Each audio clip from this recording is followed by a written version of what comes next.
صحافت کا کہ صحافت میں تعصب نہیں ہوگا، تو پھر کیوں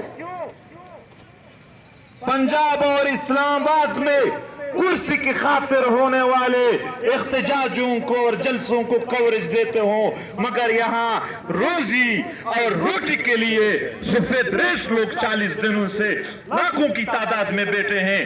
آپ تعصب کر کے، آپ ضد کر کے، نفرت کے بنیاد پر آپ اس کو کوریج نہیں دیتے ہو۔ یہ کون سی انسانیت ہے؟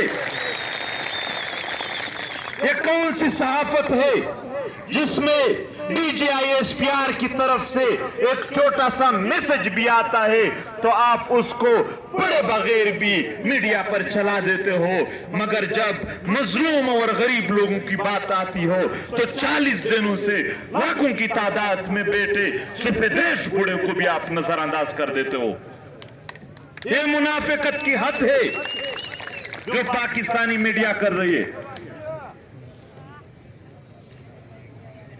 ہندوستان کے ایکٹر اور ایکٹریس کو تو آپ لوگ کوریج دیتے ہو، مگر پشتونوں کو اور بلوچوں کو لاشوں کے ساتھ بھی بیٹھے ہو تو آپ لوگ کوریج نہیں دیتے ہو۔